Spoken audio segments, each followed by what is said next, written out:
구사효입니다. 빗개 구사효 유명 명을 받았으니 이거는 여기 잘못했다고 했죠. 이게 다른 데 있는 거를 허물이 없어서 허물이 없고 줄이지 모두가 복을 갖는다. 복을 떨어지지 않는다. 이런 뜻이 되겠습니다. 줄이지. 그래서 빗개가 중을 지나쳤으니 앞으로 넘어갈 때입니다. 구사유는 양으로서 음의 자리에 머물러 강함을 끝으로 몰지 않습니다. 따라서 점이 천명이 있고 허물이 없어서 무리인 세 개의 양이 모두 그 복을 얻게 되는 것입니다. 명은 천명을 말합니다. 이렇게 설명을 하고 있습니다. 자, 정희천 선생입니다.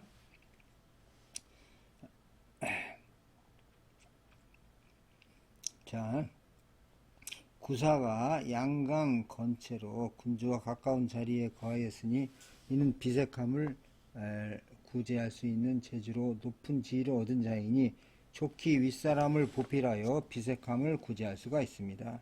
그러나 군도가 막 비색함 땡을 당하여 군주와 너무 가까운 자리에 처했으니 꺼려야 할 것은 공을 자처하여 시기를 취함에 있을 뿐입니다. 만일 동함이 반드시 군주의 영향력에서 나오게 하여 위엄과 권세가 한결같이 윗사람에게 돌아가게 한다면 허물이 없어 그 뜻이 행해질 것입니다. 일이 모두 군주의 명령에서 나오게 한다면 때의 비색함을 구제하여 무리들이 모두 복지를 누릴 것이니 리는 걸림입니다. 군자의 도가 행해지면 동류들과 함께 나아가서 천하의 비색함을 구제할 것이니 이는 무리들이 복을 누리는 것입니다. 소인이 나갈 때에도 또한 동료들과 함께한다. 이렇게 하고 있고. 자, 왕부 선생입니다. 왕부 선생. 효사의 그 육사.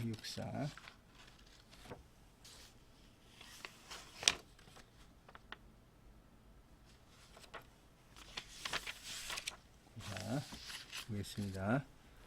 자, 줄이지의 주는 짝이라는 뜻의 주하고 통합니다. 서로 대응하여 대오를 이루는 것이니 여기서는 초육효를 가리킵니다. 리는 짝을 이어서 붙어 있는 겁니다. 그러니까 줄이지는 모두 짝을 이어서 붙어서 복을 받는다는 뜻이 되는 것이죠. 구사요는 학계의 세 음들과 경계를 이루어 서로 접하고 있습니다. 그런데 굳셈으로써 부드러움의 자리를 차지하고 있고 물러남의 효에 있으면서 도를 아래로 행하여 육효에 응하기 때문에 군자로서 소인에게 나아가는 것이라 허물이 있지는 않을까 하고 의심할 수 있습니다. 그러나 이 구사유는 또한 위로 구효유를 받들고 있는데 그래서 부드러움을 품에 안고자 하는 명이 위에서 내리더라도 구사유는 그것을 자기의 사사로움으로 삼지 않고 초육효를 그 무리들 속에서 뽑아내어 그 비색함을 없애주고자 합니다. 초육효도 그 유도와 부추기물을 바탕으로 삼아 나아가서 길하고 형통함의 복에 함께 누립니다. 이 빗개에서는 초육효는 비록 음효들과 무리를 이루고 있지만 낮은 자리에 처해 있음에 대해 스스로 편안해하고 그 뜻함을 고든도리를 지켜서 유지할 수가 있습니다. 그래서 6263효처럼 교만하거나 간사스럽지도 않는데 그리고 구사효는 진실로 준열하게 거절함을 그 원칙으로 삼지 않습니다. 구호효도 이러한 구사효에게 아래의 이로움과 은택을 베풀어 만물을 키워내고 길러내는 임무를 맡기는데 그 결과 구사효는 초육효와 짝을 이루어 함께 복을 누리는 것이라고 여깁니다. 소인이 권력을 쥐고 행사하는 세상에서는 처음으로 벼슬길에 나아간 선비로서 스스로 몸을 빼낼 수가 없어서 행적이 이들과 함께 혼탁해지고는 합니다. 그러나 그렇다고 하여 이들을 준열하게 물리치게 되면 이들은 끝내 악의 구렁텅이에 빠지고 말며 끌어내어주면 이들이 선한 사람이 되게 할 수 있습니다. 그리고 윗사람들의 뜻을 받들어서 더욱 널리 드러나게 할 지위에 있는 사람은 청과 탁의 구별을 너무 엄격하게 내세운 나머지 그 교화에서 다가서 오고 싶어하는 이들의 마음을 가로막아서는 안 됩니다. 그래서 인재를 거두어들여 끌어안음으로써 양에게는 더불어 있을 수 있게 하고 음은 저절로 고립되게 해야 합니다. 이것이 바로 군자가 나라를 다스리고 인재를 등용하면서 운용해야 할 원리의 당연함입니다. 그렇게 지적을 하고 있습니다. 그 다음 구호입니다. 구호. 구호는 휴비입니다. 휴비. 유명 휴비. 구호는 휴비입니다. 대인은 길한데 기망하다. 망할까 두려워해서 개우포상이다. 치생하는 뽕나무에 메어도 그런 느낌이다. 그죠? 자, 휴비는 뭐 그치게 하다. 허물이 없고 휴비. 비색함에서 휴식하다. 비색함에서 편안하게 있다는 데고, 비색함을 그치게 해서 대인한테는 길한데 망할까 하여 두려워해서 개우포상 여러 뽕나무에 메어놓은 듯 한다. 무성하게 무더기에 자란 뽕나무에 메어놓는 거죠.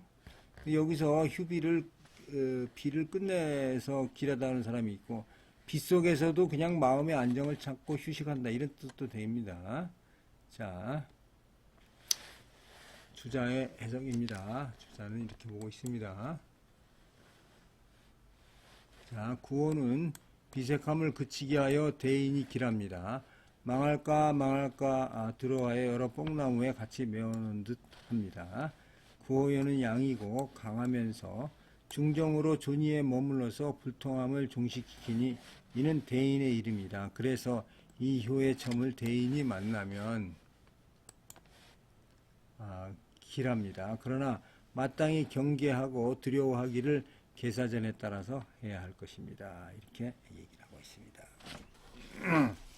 자, 정희천 선생 구호입니다. 정희천 선생은 구호를 이렇게 보고 있습니다. 구호는 양강 중정의 덕으로 존위에 거하였습니다.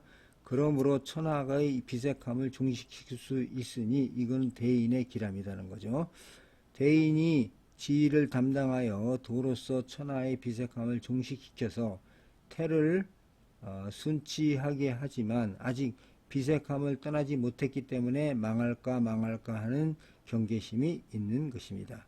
비가 종식되어 절로 태로 돌아올 때는 곧바로 편안히 여기고 마음을 놓아서는 안 되고, 마땅히 깊이 생각하고 멀리 경계하여 항상 비색함이 다시 올까 염려하여 망할까 하여야 총생하는 뽕나무에 메어놓듯이 편안할 수 있으니, 편안하고 튼튼하게 하는 도가 총생하는 뽕나무에 메어놓음과 같음을 이룬 것입니다. 통나무라는 물건은 뿌리가 깊고 견고하며 포는 총생함을 이루는데 그 견고함이 더욱 심하니 성인의 경계가 깊은 것입니다. 한나라의 왕충과 당나라의 이덕유는 경계를 알지 못하였으니 이 때문에 화폐를 불러일으켰던 것입니다. 계사전에서 말하기를 위태로울까 하면 그 주의를 편안하게 하는 것이요, 망할까 하면 그 보전을 보전하는 것이요, 어지러울까 하면 그 다스림을 간직하는 것이다. 그러므로 군자는 편안하여도 위태로워질 것을 잊지 않고, 보전하여도 망할 것을 잊지 않고, 다스려져도 어지러워질 것을 잊지 않는다. 이 때문에 몸이 편안하고 국가가 보존될 수 있는 것이라고 하였습니다. 자, 이렇게 해서 정희천 선생은 구호를 해석하고 있습니다. 자, 왕부지는 어떻게 해석하고 있나 보겠습니다. 자, 효사의 휴는 편안하게 살아갑니다. 이게 지금 비를 끝낸다고 하는데, 정희천하고 주자는 왕부지는 편안하게 살아간다는 뜻이죠. 나무가 무더기로 자란 것을 포라고 합니다.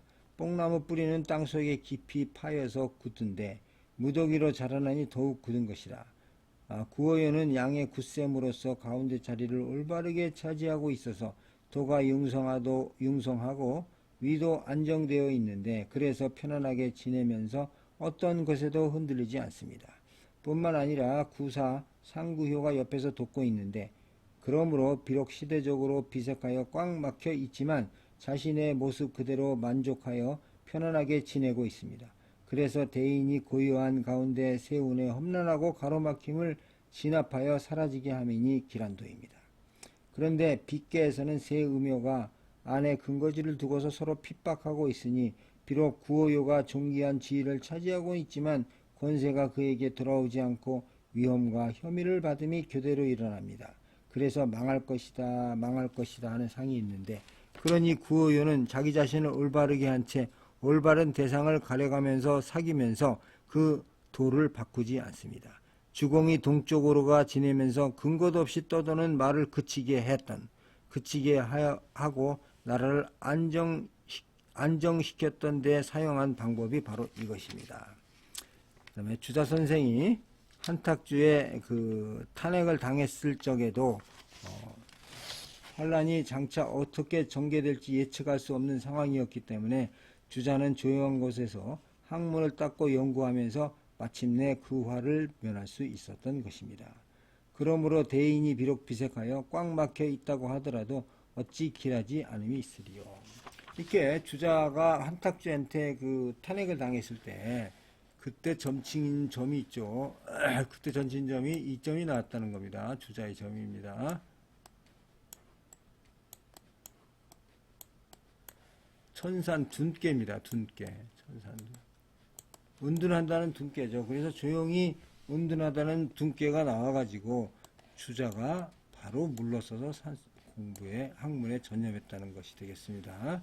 자, 그래서 주자는 이 둔께를 가슴에 품고 살았다. 나중에 그렇게 얘기를 합니다. 자, 우리 주공의 얘기가 여기서 나왔는데 주공은 문왕의 아들이죠. 주공에 대해서 한번 설명드리겠습니다. 주공은 주나라 문왕의 아들임과 동시에 무왕의 동생입니다. 성은 희씨고 이름은 단입니다. 주공단이라고 그러죠. 그 형 무왕이 무력으로 은나라를 멸망시킨 뒤 겨우 2년 만에 병상에 눕자 주공은 스스로 글을 이어서 선대의 세 왕인 대왕, 왕계, 문왕에게 고하였습니다. 자신에게 어진덕이 있고 다재다능하며 귀신을 섬긴 능력이 있기에 아직 어린 조카인 성왕을 대신하여 섭정할 테니 도와달라는 내용이었습니다. 이렇게 한 데는 병상에 누운 형 무왕의 간곡한 부탁도 있었기 때문입니다. 이에 주공은 제3, 제사를 거쳐 하늘의 뜻을 확인한 뒤 자신이 섭정하게 되었습니다. 그리고 그 책문과 일련의 과정에 대한 기록을 궤에 넣고서 쇠줄로 묶고 아무도 모르게 보관하였습니다. 이것을 금등이라고 합니다. 무왕이 죽고 주공의 섭정에 들어가자 손이 형인 관숙과 손아래 형인 채숙이 이에 불만을 품고 마음속으로 주공을 시기하여 유언을 퍼뜨렸습니다. 주공의 섭정이 성왕에 결코 이롭지 않다는 것인데 얼마 안가 어린 왕으로부터 임금 자리를 빼앗으리라는 것을 암시한 것입니다. 성왕도 이에 마음이 흔들리고 주공을 의심하게 되었습니다. 그러자 주공은 재상자리를 물러나 동쪽으로 가서 화란을 피했습니다. 그리고 자신의 답답한 신경을 담아 치효라는 시를 지어 성왕에게 바쳤는데 그해 가을 아직 추수를 하기 전이었는데 하늘에는 거센 바람이 불며 벼락이 치자 농작물을 다 쓰러지고 나무가 뿌리채 뽑히는 현상이 일어났습니다. 이를 온 나라 사람들이 놀라 민심이 흉흉해지자 성왕은 금동을 열어보았습니다. 그리고는 주공의 충심을 알게 되었는데 이래서 성왕은 눈물을 흘리고 주공을 맞아들여 그에게 다시 정사를 맡겼습니다. 이상의 내용은 서경 금등에 나옵니다. 금등. 그 후 관숙과 채숙은 은나라 주왕의 아들과 연대하여 반란을 일으켰다가 주공에게 진압되었으며 살해당했습니다. 주공이 우리 수양대원처럼 왕위를 찬탈한 게 아니고 섭정을 하였다는 것입니다. 자, 마지막 빗계 마지막입니다. 이게 상구입니다. 상구. 경비. 비를 기울게 하는 거니까 선비후이다. 먼저는 안 좋지만 나중에는 기쁘다. 비를 기울게 한다. 그래서 처음에는 안 좋지만 나중에 좋다는 겁니다. 자, 상구효는 양이고 강으로 비의 맨 끝에 머물러 때의 불통함을 기울게 할 수 있는 자이니 그 점이 처음엔 비가 되지만 나중에는 기쁘게 된다, 이런 뜻입니다. 자, 이거에 대해서 우리 정희천 선생 줄 보겠습니다. 자, 상구는 비의 종입니다. 사물의 이치는 극에 이르면 반드시 돌아오는데 그러므로 태가 극에 이르면 비색해지고 비가 극에 이르면 통태해지니 상구는 비색함이 이미 극에 이르렀으므로 비의 도가 기울고 전복되어 변한 것입니다. 먼저 지극함은 비색함이요 뒤에 기울면 기쁜 것입니다. 비색함이 기울면 태해지니 이는 뒤에 기쁜 것이다. 이렇게 주석을 하고 있고, 자, 왕부지 선생 어떻게 주석했나 보겠습니다. 자, 상구효는 벌어지는 일과는 무관하게 멀리 처해 있어서 이계의 정계인 공계, 즉 학계인 공계의 세 음효들과 절연하여 전혀 간섭함이 없습니다. 그리고 구호효가 근본을 세움도 벌써 굳건하며 필요한 때를 다 살폈으니 상구효는 그 공경의 위험을 행할 수가 있는 것이죠. 이 상구효에 이루어서는 세 음효가 비색하게 되고 격절하게 함과 벌써 그 방자함을 다해버려서 더 이상 위력이 없습니다. 635의 수치심에 대해서도 사람들은 그것이 비천하고 혐오스러운 것임을 알기 때문에 높은 상구에 올랐다가 내리는 것이니 미끄러지기가 쉽습니다. 이렇게 하여 비색하여 미끄러지는 것이니 사람들이 마음속으로 기뻐한다라고 해서 여기는 기울어지다, 기울게 한다는 건데 왕부지는 미끄러지다 이렇게 표현을 하고 있습니다. 왕부지와 주자주의와 상당히 틀립니다. 주자주의와 상당히 틀리다 이렇게 되겠습니다. 자, 이렇게 해서 빗계 두 번째 시간 마치도록 하겠습니다. 감사합니다.